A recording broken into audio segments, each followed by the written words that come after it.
Hi guys, Brain here, and welcome to another commentary video. And today I wanted to talk about why does it seem like when you're out in the wild and you're playing Survivor with your friends, or just by yourself in solo queue, that a lot of the wraiths you run into are jerks. Why are there so many wraiths out there who are mean people? Have you ever noticed? I'm not saying all, by the way, because I know there's somebody right now in the chat that's like, actually, I'm a wraith mean, and you just insulted my people. Okay, listen. All right, gamer, put the keyboard down. It's just YouTube. Nobody's gonna care. A, nobody's gonna care that you're freaking out in a YouTube comment, and B, it's not everybody. Okay, relax. Okay, there's more important things than arguing and whining on the internet. Anyways, why does it seem when you're out there and you're playing Survivor that a lot of the races you run into seem to be really mean, like really aggressive? Either they're really sweaty, or they're really like actually mean. Either they're like camping and tunneling at 4 or 5 gens and being super extra, or they're like literally like slapping you on hook, BMing you, or making mean statements in the after chat. What is with wraith mains? Why is that? What about this character attracts kind of a more intense or meaner gamer? And I think I actually have like at least 5 reasons why that's a thing. But the TLDR of it is that it's a lowest level entry for a lot of mileage, but that only goes so far. I think first step, we're going to talk about his power. He has a very easy to use power.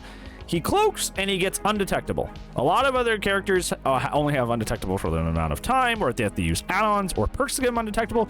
He just gets undetectable, which is very good, which allows him to traverse the map without being seen, which is very helpful for sneaking up on people. And also, he has built-in Windstorm. Windstorm, if you don't know, is his add-on that gives him extra speed while he is in his cloaked form. When they did his rework last year, they put part of Windstorm, part of that add-on, just into his base kit. So he's just incredibly fast while cloaked, which adds free speed and map pressure. It's not like Blight or Nurse, where you have to like bounce correctly or blink correctly. Like this, literally you just become invisible and you just get that free speed and you just walk normally, except super fast, which is really good to be able to pressure the map. One of the things that a lot of M1 killers really struggle with is map presence. Like Clown, Myers, Doctor, even if they like know where people are, they're just a 115 M1 killer, so they can't really be there to pressure everybody like they would wish to.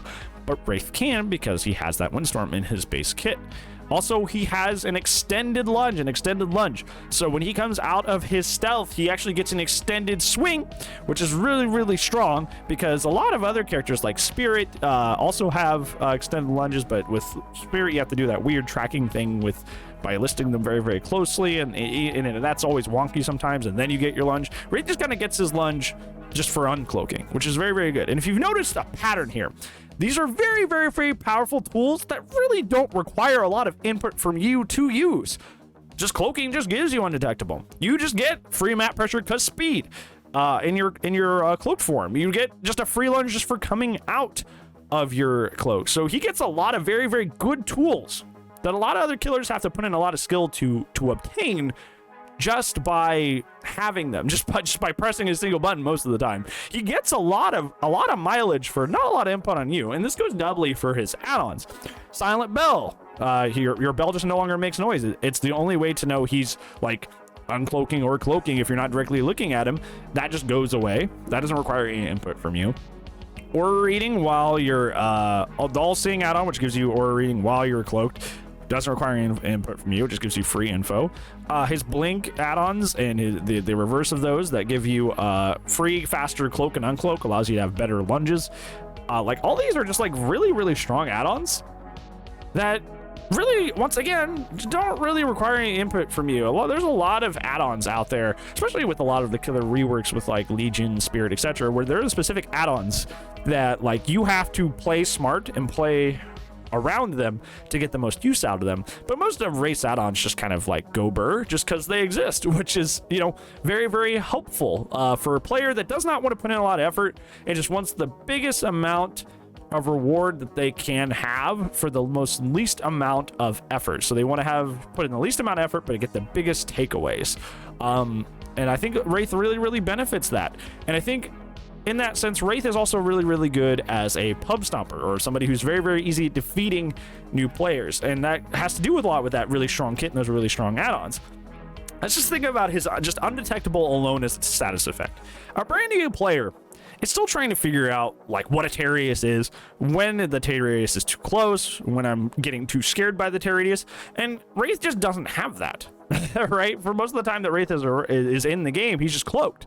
So this thing that a new player is still trying to learn and master, which is the tear radius, suddenly it's just really, really wonky with this one character because he just is undetectable most of the time. So those newer players are very easy to sneak up on and mess with because of that undetectable stats effect that he gets essentially for free. That goes doubly so for the extended lunge. When you're a new player, you're also trying to learn like lunges, like when can I greed the window, when should I take the window, when should I greed the pallet and take the pallet. Him coming out of his uncloak gives him an extended lunge, which is like really weird for new players who are still trying to decide when it's safe to greed something or when it's safe to use a resource. And this guy suddenly comes in with twice the lunge of the other person, of the other killers in the game.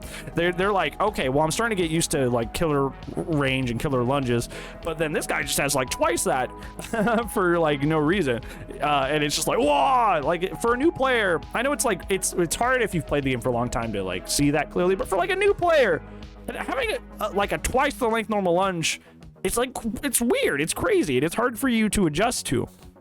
And that goes as well for his map speed and map awareness. Like usually like a new player sees somebody go down all the way across the map and they're like, okay, well, I'm safe, I can stay on the gen, right?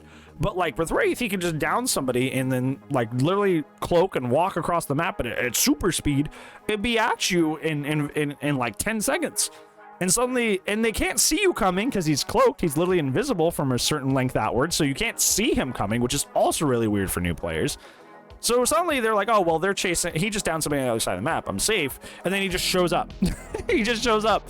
Like all of this combined in a huge, big package makes Wraith like a quintessential pub stomper, somebody who really like bullies new players. And I feel like if you want it in your heart of hearts to bully new players, to be mean to new players, I feel like Wraith's kit really plays to that a lot. And I feel like that's, out of all the things we've discussed so far, I think that's one of the bigger things that really gravitates kind of the meaner, more intense player base towards Wraith, is because of how much he can bully new players. Because his kit is just like almost anti-new player from the top to the bottom. And this one's really, really simple. He's free. He's part of the 3 original killers, which means there are more people that have access to him. Everybody who buys this game has access to him. You know, like, it's just statistical. It's one I don't even need to talk about too much. This one's just, it's just statistical. If there are more players playing this character, it's more likely that there are going to also be mean people filing into that larger population. That's just stats, dude. Like if there are more people playing that character, it's more likely more mean people will also be playing that character. And this is where it comes to why I feel like a lot of them are very like agitated and like very easily irritable and rude, is because Wraith, despite all of his incredible strengths, is not, he might be low B tier. He might be low B tier. He's somewhere hanging out in B tier. He may even be high C tier. You're like, well, we've been talking about how strong he is all video. Why is he only like low B tier or mid B tier or high C tier?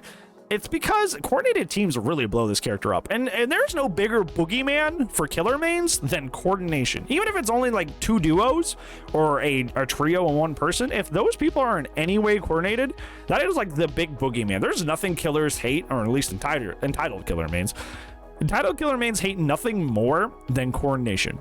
And more so than other, like coordination, whether that be on comms or just stacking together, like already weakens killer to a very substantial effect. But I would say Wraith gets really, his entire kit gets really blown up by coordinated survivors. The undetectable does not matter, because if you see the shimmer in the distance, because it's not true invisibility, when you get close to you see the shimmer, his little outline, like he's the Predator from the Predator movies.